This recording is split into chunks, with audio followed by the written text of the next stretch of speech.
கோப்பியம், உண்மையும் பின்னணியும். வணக்கம். இன்னைக்கு இணையதளமும் செல்போனும் நகரத்திலிருந்து கிராமத்தோட கடைக்கோடி வரைக்கும் பரவிடுச்சு. அதை பயன்படுத்தி பணம் சம்பாதிக்கிறத பற்றியும் அதனுடைய பின்னணியில் பொதிந்து கிடக்கக்கூடிய மோசடிகளை பற்றியும் வீட்டில் வாடகைக்கு குடியிருக்க வர்றவங்களுடைய அந்த படுக்கை அறையிலேயே ரகசிய கேமராக்களை வச்சு தங்களுடைய வக்கிரத்தை எப்படியெல்லாம் வெளிப்படுத்துகிறாங்க அப்படிங்கிறத பற்றி நான் இன்றைய கோப்பியம் நிகழ்ச்சியில் பார்க்க போகிறோம்.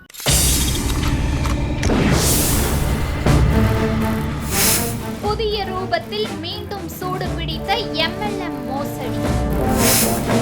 பாமர மக்களின் நேரத்தை சுரண்டும் மொபைல் ஆப்கள்.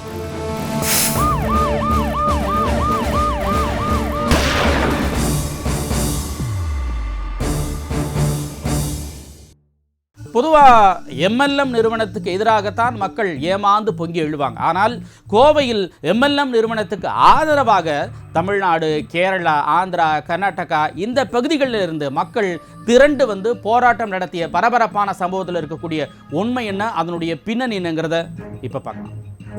கையில் மதிப்பெண் பட்டியலுடன் இளைஞர்கள் கூட்டம் வேலை தேடி அலைந்து கொண்டிருந்தது ஒரு காலம் என்றால், கடந்த வாரத்தில் கையில் ஒரு செல்போனை வைத்துக்கொண்டு பணம் சம்பாதிப்பதாக கூறி கோவையையே அதிர வைத்தது மக்கள் கூட்டம் ஒன்று. கோவை LNT சாலையில் திடீரென கூடிய கூட்டம் அப்பகுதியில் பெரும் பரபரப்பை ஏற்படுத்தியது.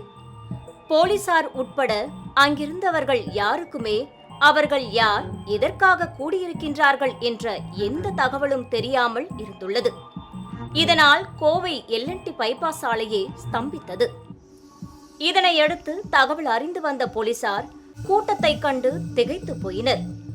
பின்னர் அவர்களிடம் நடத்திய விசாரணையில்தான் இவர்கள் அனைவரும் தமிழகம் மட்டுமல்லாமல் நம்முடைய அண்டை மாநிலங்களான கேரளா, ஆந்திரா, கர்நாடகம் ஆகிய பகுதிகளில் இருந்து வந்திருப்பது தெரிய வந்தது.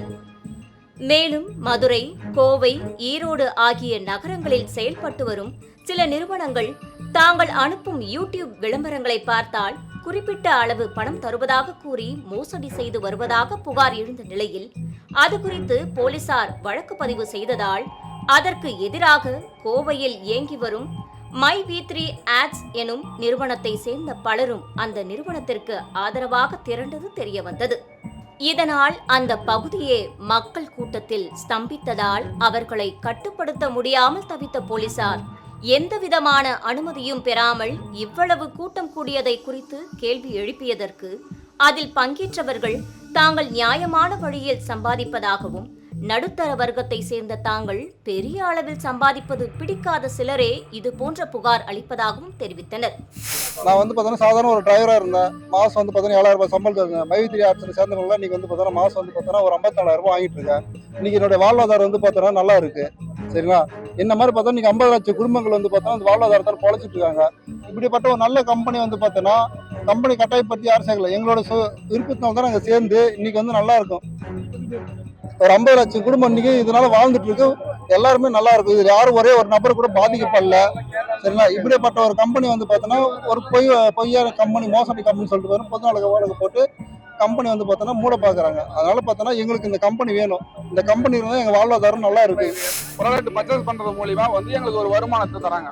சரிங்களா, ப்ராடக்ட் வந்து பாத்தீங்கன்னா தமிழ்நாடு, ஆந்திரா, கர்நாடகா, கேரளா, லக்னோ இதுல வந்து 700 பிரான்ச்சஸ் இருக்கு. இப்பவே இன்னும் நிறைய இருக்குது. வீட்டுக்கு தேவையான பொருள் எல்லாமே இருக்குது. சோப்பு, சீப்பு எல்லா விதமான இதுவும் இருக்கு. அதை வாங்குறது மூலியமாவும் எங்களுக்கு ஒரு வருமானம் வருது.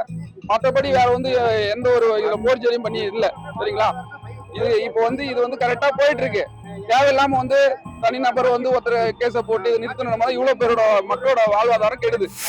இதற்கிடையில் மக்கள் கூட்டத்திற்கு மத்தியில் காரில் வலம் வந்து கொண்டிருந்த இத்தனை பெரிய கூட்டத்தின் தலைமையும் MLM நிறுவனத்தின் உரிமையாளருமான கோவையை சேர்ந்த சக்தி ஆனந்தன் என்பவரிடம் போலீசார் விசாரித்தனர். ஆனால் அவரோ அங்கு வந்தவர்கள் யாரையும் தான் அழைக்கவில்லை என்றும், அவரவர் தங்களுடைய சொந்த விருப்பத்தின் பெயரிலேயே வந்துள்ளதால் ஏதேனும் அசம்பாவிதங்கள் நடைபெறுமாயின் அது அவரவர் பொறுப்பு என்று போலீசாரிடம் தெரிவித்தார்.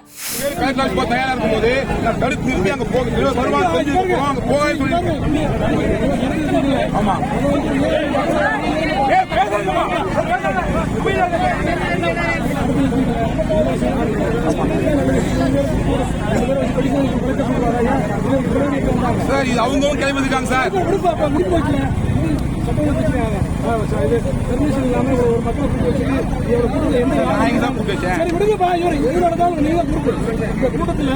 பொதுமக்களுக்கோ குழந்தைகளுக்கோ இதனாலதான் இது வந்து நீங்க தனிப்பட்ட பிசினஸ் பிரச்சனை. இது வந்து தனிப்பட்ட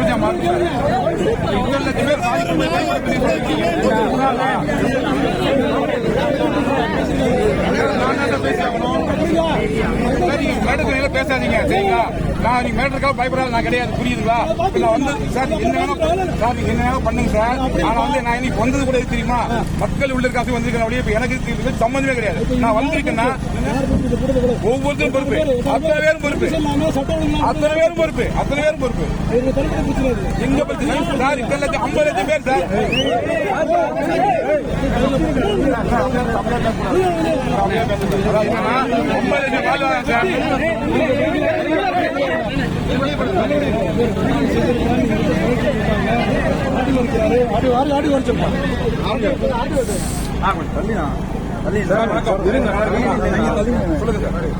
சார் இது சம்பந்தமா ஒரே அனுமதிங்க சார். இது சம்பந்தமா ஏற்கனவே நீங்க விசாரிச்சிருக்கீங்க, எல்லா வேலை கொடுத்துருக்கேன். நீங்க சொன்னது பேர்ல ஜிசி சந்தீஷ் சார் போய் பார்த்துருக்கேன், எல்லா வேலை கொடுத்துருக்கேன். அதுக்கப்புறம் திடீர்னு 7 மணிக்கு யூடியூப்ல பார்த்தேன், 8 மணிக்கு கேஸ் போறேன். என்ன சார் நியாயம்? என் கம்பெனிக்கு ஏதாவது அவதூறு பரப்புனா தப்பு தானது. எந்த வித நீங்க சார் எஃப்ஐஆரே தப்பு தான் சார். இதை வந்து வெளியே பேசுறோம்னா கம்பெனிக்கு கேஸ் போட்டாங்க, கம்பெனி முடிஞ்சு பேசுறாங்க சார். பேசியிருக்கேன் சார், அதான் பேசுறேன். புரியுது. இதற்கிடையில் கூட்டத்தில் பங்கேற்ற பலரும் தாங்கள் நியாயமான வழியில் சம்பாதிப்பதை பிடிக்காத சிலரே இதுபோன்ற புகார்கள் அளித்து தங்களின் வாழ்வாதாரத்தை அழிக்க பார்ப்பதாக ஆதங்கப்பட்டுக் கொண்டனர். நம்ம IB3 அரசுல வந்து 2024 ஜாயின் பண்ணி உள்ள வந்துட்டேன். அப்ப இருந்து மெம்பர் ஆகுறேன். எங்களுக்கு மாசமான இன்கம் இன்னும் ₹1 கூட பிடிச்சதில்லை, நல்லா தான் கொடுத்துட்டு இருக்காங்க. எங்களோட வாழ்வாதாரமே IB3 அரசு தானுங்க. இது வந்ததுக்கு அப்புறம் தான் எல்லா வாழ்க்கையிலுமே சிரமம் இல்லாம போயிட்டு இருக்குது. எங்களுக்கு வந்து எங்க வளர்ச்சி தடுக்கிறதுக்காக ஒரு சில நபருக்கு வந்து பொய் புகார் கொடுத்து அரெஸ்ட் பண்ண பொய் கொடுத்துருக்குறாங்க கம்பெனி பத்தி. எங்க கம்பெனி வந்து நாங்கள் தப்பான கம்பெனி கிடையாது, நல்லா தான் போயிட்டு இருக்குது. பொதுமக்கள் வந்து யாருமே இது வரைக்கும் வந்து எங்களுக்கு அமௌண்ட் விலைன்னு வந்து இது வரைக்கும் எந்த கம்பெனிலுமே நாங்கள் யாரும் பண்ணல, நல்லா தாங்க போயிட்டு இருக்குது. எங்களுக்கு வந்து கலெக்டர்கிட்ட வந்து ஒரு கோரிக்கை வைக்கணும்னா இந்த பொய் புகாரை வந்து வாபஸ் வாங்கணும். இந்த மாதிரி நிறுவனத்துக்குள்ள வந்து அடுத்தவங்க வந்து உனக்கு பொய் புகார் கொடுக்க கூடாது. எங்களுக்கு வேண்டுகோளுக்காக தான் சார் இவ்வளவு பேரும் கூடியிருக்கிறோம். இதுக்கு முன்னாடி நம்ம ரைஸ் புல்லிங், ஆருத்ரா கோல்டு, ஹிஜாவு, மண்ணுளி பாம்பு, ஈமு கோழி, இப்படி விதவிதமான MLM மோசடிகள் நம்மளெல்லாம் அதிர வச்சிருக்கு. இப்போ முளைச்சிருக்கக்கூடிய இந்த நவீன யுக்திப்படி உண்மையில யூடியூப்ல விளம்பரங்களை பார்த்தா இந்த அளவுக்கு சம்பாதிக்க முடியுமா? முதல்ல இந்த திட்டம் எப்படி செயல்படுது, இதுல சேர்றவங்களுக்கு லாப நஷ்டம் என்ன, இதை ஏன் மோசடியா வந்து பேசுறாங்க அப்படிங்கறத பத்தி இப்ப பார்க்கலாம். கடந்த சில வருடங்களுக்கு முன்பு வெறும் யூடியூப் சேனலாக ஆரம்பிக்கப்பட்ட இந்த நிறுவனம் பின்னர் சிறுக சிறுக வளர்ந்து ஒரு செல்போன் ஆப் மூலம் விளம்பரங்களை பார்க்க வைத்துள்ளது. இதன் மூலம் ஒரு விளம்பரத்தை பார்ப்பதற்கு ₹5 கொடுத்துள்ளனர். இதனால் கவரப்பட்ட பலரும் இதில் உறுப்பினர்களாக சேர்ந்துள்ளனர். முதலில் சேர்ந்தவர்களுக்கு கட்டணம் ஏதுமில்லை என்ற போதும் விளம்பரங்களை பார்ப்பதன் மூலம் தினமும் ₹5 சம்பாதிக்க முடியும் என்பதால் மாதம் ₹150 சம்பாதித்துள்ளனர். ஆனால் அதன் பின்பு ₹360 செலுத்தி உறுப்பினரான பிறகுதான் அவர்களால் அடுத்த கட்டத்திற்கு செல்ல முடியும் என்பதால் ஆசையால் தூண்டப்பட்ட பலரும் ₹360 அதிகபட்சமாக ₹1,21,260 வரை செலுத்தி உறுப்பினர் ஆகியுள்ளனர். இதனால் இவர்களுக்கு தினமும் ஒரு குறிப்பிட்ட தொகை கிடைத்ததோடு அடுத்த கட்டமாக புதிய உறுப்பினர்களை சேர்த்து விடும்படி கூறப்படுவார்கள். அப்படி சேர்த்து விடும்போது பொருட்களாகவும் பணமாகவும் கமிஷன் கிடைப்பதாகவும் கூறப்படுகிறது. இன்வெஸ்ட்லாம் பண்ணல சார், இன்வெஸ்ட்லாம் நான் பண்ணல, என்ன யாரும் இன்வெஸ்ட் பண்ண சொல்லல. நான் என் விருப்பத்தின் பேர்ல பர்ச்சேஸ் பண்ணிருக்கிறேன். பர்ச்சேஸ் பண்றது மூலமா எனக்கு ஒரு வருமானம் கிடைக்குது. நான் பர்ச்சேஸ் பாத்தீங்கன்னா 1,21,200 ரூபாய்க்கு வந்து டேப்லெட் பர்ச்சேஸ் பண்ணிருக்கேன், இனோனி டேப்லெட். ஒரு நாளைக்கு 480 ரூபா வரும். 1,20,000 ரூபாய்க்கு பர்ச்சேஸ் பண்ணா ஒரு நாளைக்கு வீடியோ பாக்குறது மூலியமா எங்களுக்கு 480 ரூபா வருது. ஆமா, வீடியோ பாக்கணும். அதாவது ப்ராடக்ட் எங்களுக்கு ஏதாவது விளம்பரம் எங்க மக்கள் நாங்களே வாங்குறதுனால எங்களுக்கு வந்து ஒரு 480 ரூபா வருது. இது வந்து பாத்தீங்கன்னா பொதுநல வழக்கு போட்டிருக்காங்க மைவித்திரி மேல. அது வந்து ஒருத்தர் போடுறாருன்னும் போது ஏற்கனவே வந்து அதுக்கான எல்லாம் என்னென்ன எந்த அதிகாரி ஆபீஸ்ல வந்து அதுக்கு எல்லா தகவலும் கேட்டதுக்கு எல்லாமே எங்க எம்டி கொடுத்துருக்காரு. அந்த தகவல் கொடுத்தும் இந்த மாதிரி எந்த ஒரு இதுமே பண்ணாம எந்த ஒரு கம்யூனிகேட்டிவ் பண்ணாம பொதுநல வழக்கு போட்டதுனால நாங்க வந்து எல்லாரும் நிக்கிறோம். நாங்க இவ்வளவு பேர் கீழன்றதை மட்டும் காமிக்கிறோம்.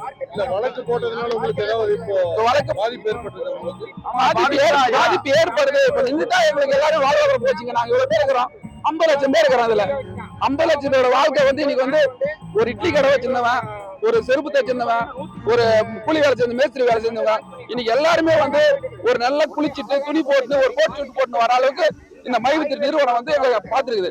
அப்படி இருக்கும்போது திருப்பி நாங்க அடிப்படைக்கே வசதி இல்லாம லோவா போயிடுவோம். இது இல்லைன்னா எங்களுக்கு வந்து மைவித்திரி ஆர்ட்ஸ் வேணும், தொடர்ந்து நடக்கணும். பிடிச்சி வரதெல்லாம் இல்லைங்க ஐயா, அது அதனால விருப்பத்தின் பேர்ல பண்றதா இது. செயின் லிங்க் எல்லாம் கிடையாது.